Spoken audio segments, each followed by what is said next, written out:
ሰላም ውድ አድማጮቻችን፣ ይህ ያያ ስፖርት ነው። ውድ አድማጮቻችን በዛሬው ፕሮግራማችን አርሰናልና የዝውውር መስኮቱን እናያለን። አንድ ሰው አርሰናል የተለያዩ መረጃዎችን ያወጣዋል። እነንም በሚገባ እንቃኘዋለን። በተለይ ተከላካይ መስመሩ ላይ የአርሰናልን ፍላጎት ምን አዲስ ነገር አለ፣ ብሩኖ ጉሜሬስ ላይ አርሰናልና ሌሎች ምክንያቶች፣ ገብርኤል ማርቲኔሊ ለሽያጭ ወጥቷል ይለናል። አንድ ሰው አርሰናል የተለያዩ መረጃዎችን አጠናክሮ ወጥቷል። በተለይ ደግሞ አርሰናል ሞርጋን ሮጀርስን በማጣቱ በጣም ከባድ ተቃውሞዎችን ካመጡ ሰዎች መካከል አንድ ሰው አርሰናል የሚባል የትዊተር ፔጅ ነው። በጣም ብዙ ተከታዮች አሉት። የተለያዩ መረጃዎችን በሚገባ የሚያሳይና ትክክለኛ የመረጃ ምንጭ ነው ማለት የሚቻል ነው የሚሆነው። ደድማዎቻችን አርሰናልና የዓለም ዋንጫ እንደቀጠለ ነው። ሶስቱ የአርሰናል ፈርጦች የዓለም ዋንጫ ማንሳት ችለዋል። ዴቪድ ራያ፣ ሚኬል ሞሬኖ፣ ዙብሜንዲ። በተለይ ሚኬል ሞሬኖ እነዛ ሁለት ጎሎች ናቸው ስፔንን ሁለት ጊዜ በጥሎ ባለፉ ማለፍ እንዲችሉ ያስቻላቸው። አርሰናል በታሪኩ ከዚህ በፊት በ2014 የዓለም ዋንጫ ፔርሜት ሳከር እንግዲህ ፖዶልስኪና እንዲሁም ደግሞ ሚሱት ኦዚል ሶስቱ የአርሰናል ተጫዋቾች ካሸነፉ በኋላ በድጋሚ ዘንድሮ ይህንን መድገም ችለዋል። ይህ ጥሩ እይታን የሚያመጣ ነው። ሚኬል አርቴታ የክረምቱ የዓለም ዋንጫ ሲጀምር አንድ አስተያየት ለአርሰናል ተጫዋቾች ሰጥቶ ነበር። ዋንጫውን ወደ አርሰናል ይዛችሁት እንድትመጡ የሚል ነው። የአርሰናል ተጫዋቾች እንዲኖሩበት ይፈልግ ነበር። ያን አሳክቷል። ይህ ጥሩ ዜና ነው ብዬ አስባለሁ። እንደ ቡድን ብዙ ነገሮችን የመለወጥ አቅም አለው። የዓለም ዋንጫ ተጠናቀቀ። አርሰናል ወደ ስራ ይመለሳል። ብዙ ስራዎች ይጠበቁበታል። አልቫሬዝ የመጀመሪያው በዚህ ሳምንት መጠናቀቂያና አዳዲስ መፍትሄዎችን ከሚፈልጉ ሰዎች መካከል አንደኛው አልቫሬዝ ነው። የ26 ዓመቱ አርጀንቲናዊ ተጫዋች አርሰናሎች ከሞርጋን ሮጀርስ በኋላ ለዚህ ተጫዋች ከፍተኛ የሆነ ገንዘብን አውጥተው የማስፈረም እድል ይኖራቸዋል።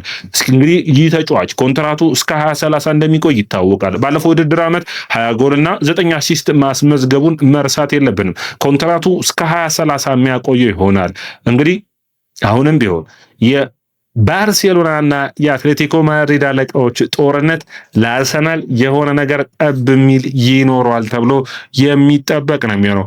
በቀጥታ አንድ ሰው አርሰናል በዛሬው ከደቂቃዎች በፊት ያወጣቸውን መረጃ እያንዳንዳቸውን ጠለቅ አድርገን እንየው። አርሰናል አሁንም ቢሆን ጠንካራ ፍላጎት ያለው ተጫዋቾች መካከል በተከላካይ መስመሩ በኩል ኤዝሪ ኮንሳ አንዱ ነው። እንግዲህ ኤዝሪ ኮንሳን በሚመለከት በአርሰናልና በአስቶን ቪላ መካከል ያለው የዋጋ ልዩነት እንዳለው ነው። ግን ጠንካራ ፍላጎት አለው አርሰናል። ነገር ግን አስቶን ቪላ ጋር አርሰናል ጥሩ የሆነ ሽያጭን በሚመለከት ግንኙነትን እያሳዩ አይደለም። ይህ ትንሽ አስቸጋሪ ሆኖ የሚታይ ይመስለኛል። ብላኳን በሚመለከት ግን አርሰናል ፍላጎታቸውን አቀዝቅዘዋል የሚል ነው። እንግዲህ በዓለም ዋንጫው በጣም ብዙዎቻችሁ ልታዩት የሚጠበቅባችሁ ተጫዋች አንዱ ላኳን የነበረው ነገር ግን ላኳ ብቃቱ ደረማቻችን በ3-4-3 ያጫወት መካከል ውስጥ በጣም ጎልቶ የወጣ ተጫዋች ይመስለኛል እንጂ ብቃቱ ያን ያክል ነው አላዩትም። በሁለት ተከላካይ በሁለት ጨዋታዎች በተለይ ደግሞ እንግዲህ የምታስታውሱት የስፔኑ ጨዋታ ላይ ሁለተኛው ጎል ሲቆጠር ግልጽ ስህተት ነበር።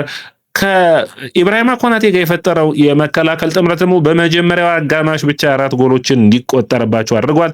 እንግዲህ ቸልሲ በቀላሉ ይህንን ተጫዋች የማስፈረም እድሉን የሚያገኝ ይሆናል። አንዱ የሚጠበቅ ነው የሚሆነው። መድፈኞቹ ታዲያ በዝርዝራቸው ውስጥ ኮሞውን ተከላካይ ጃኮብ ሮማኖን በዝርዝራቸው ይዞታል።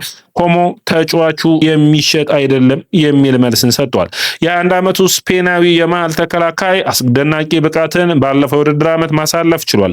አርሰናሎች ከሚፈልጓቸው ተመራጭ የመሃል ተከላካዮች መካከል አንዱ ጃኮብ ሮማኖ ነው ማለት የሚቻል ነው። ይህ ተጫዋች 1.96 ቁመቱ የሚረዝም ሲሆን በአየር ላይ ፍልሚያ ውጤታማ ነው ማለት ይቻላል። ባለፈው የውድድር ዓመት ጥሩ ብቃቱን በዚሁ ረገድ አሳይቷል። ማይክል አርቴታ የሚፈልገው በፓስ አኪዩሬሲው ረገድ ረፍትን እንዲሁም ደግሞ ለሳሊባም ለገብርኤል መስጠት መቻሉ ነው አይደለ? ያንን ደግሞ በሚገባ ማሟላት ያኮብ ሮማኖ ይችላል። 91% የፓስ አኪዩሬሲ ስላለው ዲፌንሲቭ ፖዚሽኑን በምታዩበት ጊዜ መከላከል ቦታ እየያዙን በምታዩበት ጊዜ ኢንተርሴፕት 3.7 ኮሶችን በ90 ደቂቃ ውስጥ የማድረግ ብቃቱ የዚህን ተጫዋች አስደናቂ ብቃት የሚያሳይ ነው የሚሆነው። ወጥነቱ ሬቲንጉ ስታዩት በጣም ጥሩ የሚባል ነው። አንዳንዴ ፋውሎችን መስራቱ፣ የኮንሰንትሬሽን ችግሮች መኖራቸውና የጉዳት ሁኔታው እንደ ድክመት የሚነሳ ቢሆንም ግን ይህ ተጫዋች በሚቀጥሉት ዓመታቶች ውስጥ በዓለም ላይ ከሚጠበቁ ምርጥ የመሃል ተከላካዮች መካከል አንዱ ይሆናል ተብሎ ይታሰባል። ሊቨርፑል፣ ቼልሲ ታዲያ የዚህ ተጫዋች ፈላጊ ናቸው። ኮሞች ይህንን ተጫዋች መሸጥ አይፈልጉም። ኒውካስትልና እንዲሁም ደግሞ ብሩኖ ጎሜሬስን በሚመለከት አርሰናሎች ይህንን ተጫዋች አሁንም ድርድሮችን እያደረጉ ነው። ኒውካስትል ግን በግልጽ ከ80 እስከ 85 ሚሊዮን ፓውንዶች ነው ድርድሮችን የምንጀምረው የሚል በቀጥታ አርሰናልን አናግሯቸዋል። እንግዲህ ብሩኖ ጎሜሬስን በሚመለከት አርሰናሎች ዝውውር መስኮቱን ስታዩ 55-65 ሚሊዮን ፓውንዶችን ብቻ ነው ያቀረቡት። አርሰናል 75 ድረስ ያቀርባል፣ 72 ድረስ የሚሉ አሉ። ኒውካስትል ዝቅ ይላል ወይ ትልቁ ጥያቄ ቢሆንም ዴቪድ ኦርንስቲን እንዳነሳው ከሆነ ትናንት ጥሩ ሀሳብን አንስቷል። በኔ እይታ አርሰናል እንደ ባለፉት ዓመታቶች የባለቤቶቹን ኢንቨስትመንት ብቻ ሳይሆን አርሰናል ህጎችን በመጣስ የተለያዩ አዳዲስ ፈራሚዎችን ከመጠን በላይ ማስፈረምና የፋይናንሻል ህጎችን መጣስ አይፈልግም። የፋይናንሻል ህጎችን በጠበቀ መልኩ ግን የሚያገኘውን ገቢ በጠቅላላ በዝውውር ላይ ለማውጣትና ከፍተኛ ገንዘብም ይዟል።